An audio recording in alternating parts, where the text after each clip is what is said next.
Can everybody settle down, please? We're getting ready to begin.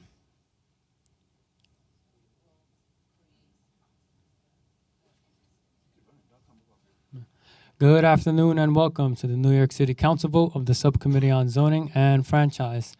At this time, can everybody please silence your cell phones? At this time and going forward, no one is to approach the dais. I repeat, no one is to approach the dais. Chair, we are ready to begin. Good afternoon and welcome to a meeting of the Subcommittee on Zoning and Franchises. I'm Councilmember Kevin Riley, Chair of this subcommittee. This afternoon, I'm joined by Councilmember Shulman, Councilmember Salam, Councilmember Carr, Councilmember Hudson, and remotely by Councilmember Moya. Today, we will vote on 4 proposals. The first proposal is known as Whitestone Lanes rezoning and consists of LUs 1 and 2. The second proposal is known as 2226 3rd Avenue rezoning and consists of LUs 3, 4, and 5. The third proposal is known as 962 Pacific Street rezoning and consists of LUs 6, 7, and 8.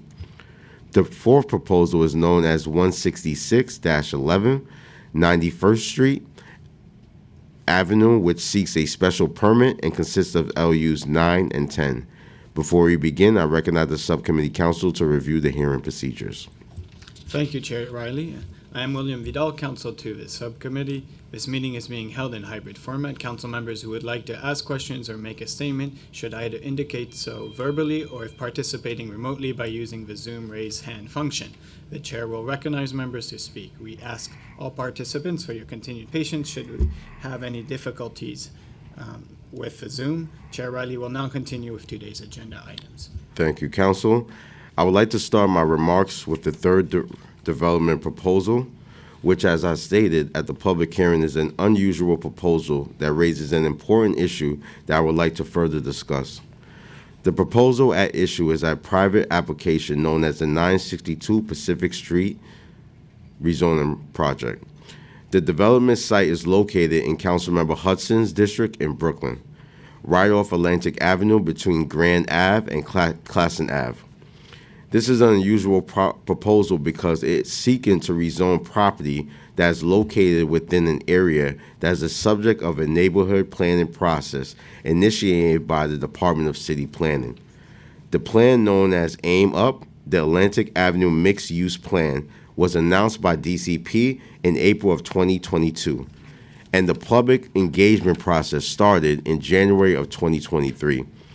This is not a new initiative, but an effort that is well underway and about which the private applicant for 962 Pacific Street is well aware. The Department of City Planning, which is co-leading the plan along with Councilmember Hudson, has publicly stated that AIM Up is scheduled to start ULURP, the official public reviewing process, later this spring. And at the end of this well-established process, AIM Up will be formally voted upon by the City Council. The important issue that is before the subcommittee today is why an individual project application should be allowed to bypass an ongoing comprehensive planning process that is in the final stages. A city of 8.5 million people, that geographically size and diversity of New York City, cannot be planned for and managed project by project. Neighborhood plans provide the needed framework to ensure adequate open space and safe pedestrian circulation. This is especially true when a neighborhood is along a major transportation corridor, such as Atlantic Avenue. Neighborhood plans also ensure needed infrastructure is planned for, that effective economic development plans are prepared to address the needs of local businesses, and above all, that needs of existing residents are addressed. Neighborhood plans are particularly important in areas that have seen a series of uncoordinated individual rezonings over a relatively short period of time. Such uncoordinated development places real strains on the communities. We have seen it over and over again in Manhattan, Queens, and Brooklyn. Unless there is intentional, targeted efforts to ensure that local residents can afford the new housing built, long-standing residents are pushed out. There also needs to be initiatives to ensure long-standing residents can afford to stay in their homes. Councilmember Hudson's district has seen a 20% decline in the black population over the last decade. Uncoordinated development also creates economic pressure on local businesses through rising commercial rents. It strains local It strains local public resources such as parks, schools, buses, subway stations, and can overwhelm local infrastructure. This is why back in December of 2022, this council, under the leadership of Speaker Adrian E. Adams, released planning and land use guidelines to focus on the city's land use process on the need for comprehensive planning. Councilmember Hudson and the Department of City Planning have been working hard to finalize a community-driven comprehensive plan where the individual development proposal is located. This part of Brooklyn has had no less than 8 individual development rezonings between 2018 and 2022, creating over 2,000 residential units. Such uncoordinated development establishes a comprehensive plan is needed. If comprehensive plans such as the one that is underway are not prioritized over individual private proposals, our city will grow increasingly unaffordable, congested, and less livable. The bottom line is that New York City is an extremely complicated ecosystem that needs to be properly planned and managed. And this is exactly what Aim Up is trying to achieve. We heard at the public hearing that this project should be approved because it is going to bring much needed affordable housing to this neighborhood. No one is disputing that. This neighborhood needs affordable housing. First of all, affordable housing is exactly what the comprehensive plan is seeking to achieve by planning for over 1,200 affordable units. The development site that we are discussing today is in the area that the comprehensive plan is intended to rezone to residential. So today's vote is not about foregoing housing because this site will be rezoned for residential use as a part of the larger comprehensive plan. Second, affordable housing is critical but cannot be developed in a vacuum. Over residents need access to services, access to public transportation, need to be able to cross safely major thoroughfares such as Atlantic Avenue. Providing actual housing is only half the equation. You need to also plan for this housing. Today's vote is about maintaining the integrity of the city's planning process.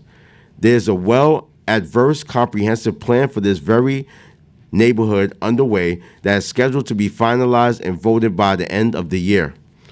An individual project should not be allowed to sidestep this public planning process to pursue its own private interests. Until the comprehensive plan is finalized, we do not know for sure whether this individual proposal will be consistent with either the vision for this neighborhood or the intended capacity. This developer needs to wait in line. The city, in partnership with local community and Councilmember Hudson, is finalizing a comprehensive plan that will allow this very development site to be redeveloped for housing.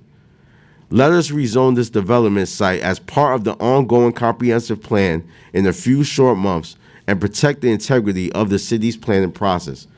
I would now like to turn the floor over to Councilmember Hudson to further explain why she supports disapproving this proposal at the present time and rezoning this development site at the part of the larger comprehensive plan. Thank you, Chair Riley. You covered many of the reasons why I do not support this application. To begin with, I want to emphasize that disapproving this project is not a vote against housing and new development. The comprehensive plan that I've been working on with my community and the Department of City Planning will create over 4,200 apartments, and the applicant's property will be rezoned as part of this initiative. So the plan is fundamentally a pro-housing strategy that is focused on providing my community sorely needed affordable housing. In my view, it is much more effective to focus on an overall plan that is going to provide over 1,200 affordable homes than allowing individual projects to spring up here and there in an uncoordinated, unplanned way. My comprehensive approach to the neighborhood will allow the very people who make this neighborhood so special to stay, raise families, and have access to fair wage jobs, schools, and open space. The second point that needs to be emphasized is that I am fully committed to finalizing this comprehensive plan, and we are well underway to making the plan a reality. As I detailed during my remarks at the public hearing, we have put a lot of work into this plan. The applicant claimed during the public hearing that the planning for this neighborhood has dragged on for years and that they should not be made to wait any longer, which I find to be disingenuous. I entered office in January 2022. In March 2022, I wrote a letter to the Department of City Planning asserting that a comprehensive plan for this area of my district could no longer wait and needed to be completed. In April of 2022, DCP responded to my letter recognizing the need for a comprehensive plan and stated that it would partner with me to complete the plan. We proceeded to select a community engagement facilitator, and in January of 2023, we began the public engagement process. This critical engagement culminated this past summer in a report that sets out the community's vision and priorities. Based on this report, DCP issued a draft zoning proposal in September of 2023. In October, DCP started the required environmental review process for the plan with the stated objective of officially certifying the proposed rezoning into ULURP later this year. We've achieved all of this in just 2 years, and we are closing in on the last step of this planning process, or ULURP. So from my perspective, my office, along with DCP, have been very effective in developing this comprehensive plan, and the applicant should wait until its property is rezoned as part of the plan later this year. The other argument the applicant made at the hearing that I would like to address is that the proposed development project is consistent with the draft rezoning proposal, and therefore the applicant's proposal should be approved. This is a presumptuous argument to make. Planning is an iterative, community-driven process. Although we are far along in finalizing the comprehensive plan, the process is not done. The applicant is effectively trying to cut short this process and lock in its development project. In the coming months, DCP will certify a proposed final plan that the community and I will review and formally vote on. During this final review, the community and myself may modify the plan. Until the community and this council votes on a final plan, the applicant cannot state with certainty that its proposal will be consistent with the comprehensive planning for this area. Again, I see no reason why a private applicant should be able to cut short the ongoing planning process. The last point I would like to make is that my position should not come as a surprise to the applicant. I've been very consistent from the start of this comprehensive planning process that the piecemeal redevelopment of this area cannot continue. In my letter to DCP back in March of 2022, I specifically requested a neighborhood plan to stop the piecemeal development of my district. I reiterated this position in 2022 at a public hearing regarding 2 private developments before the neighborhood plan was formally launched. I also stated my position as part of the community engagement after the launch of the plan and at a number of in-person working group sessions that the applicant attended. In fact, a community board member, Gib Vacconi, stated at a CB8 meeting that, quote, "It is true that the council member has stated that it's not preferable to have additional private applications," end quote. The bottom line is that this applicant has known about my position since the moment it brought the project to my attention. In conclusion, I do not support this proposal because we are in the midst of finalizing a comprehensive plan for this area, and the public's interest in making sure that the public review process is not cut off short and that the applicant's project is actually consistent with the finalized comprehensive plan that outweighs the applicant's private interests.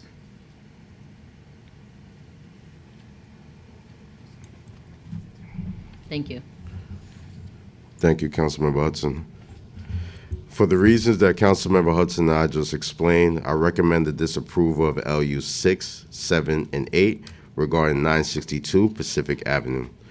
Moving on to the other proposals that we are voting on today, starting with the Whitestone Lanes, we will vote to approve with modifications LUs 1 and 2 in Councilmember Ung's district in Queens. This proposal will rezone an existing M1-1 manufacturing district to a residential district R7A to develop a residential building with approximately 415 apartments. This rezoning will also involve mapping mandatory inclusionary housing, which will require approximately 113 of the units to be affordable units. The modification is to add the deep affordability option, which will require 20% of the units to be affordable to households, making 40% of the AMI or below. Councilmember Ung supports this rezoning proposal based on the proposed modifications.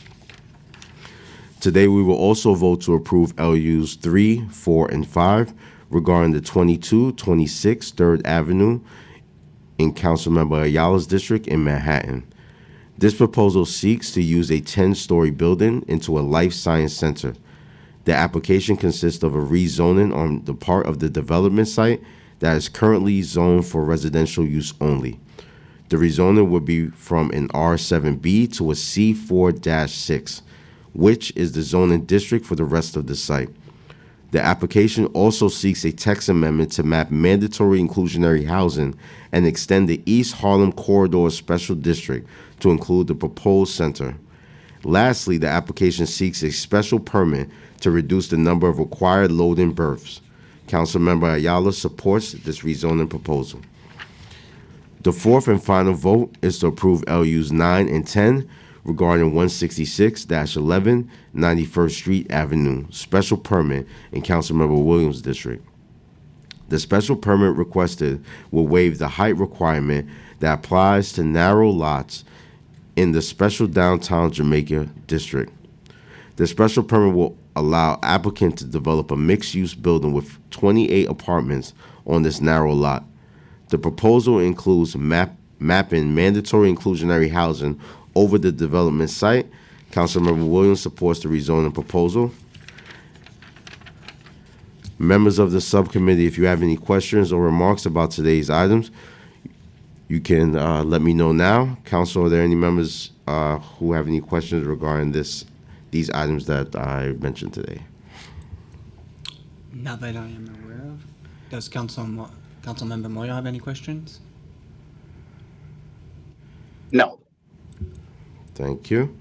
I now call for a vote to approve with modifications LUs 1 and 2 relating to the Whitestone Lanes rezoning, to approve LUs 3, 4, and 5 relating to 2226 3rd Avenue proposal, to disapprove LUs 6, 7, and 8 relating to 962 Pacific Street rezoning, and to approve LUs 9 and 10 relating to the 166-11 91st Street Avenue special permit.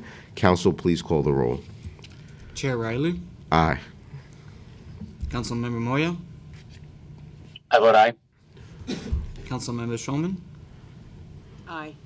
Councilmember Salam, I vote aye. Councilmember Carr. I know. Thank you. We have 5 votes in the affirmative for all the proposals. Thank you, Council. That concludes today's business. I would like to thank the members of the public, my colleagues, subcommittee council, land use, and other council staff, and the Sergeant at Arms for participating in today's meeting. This meeting is hereby adjourned. Thank you.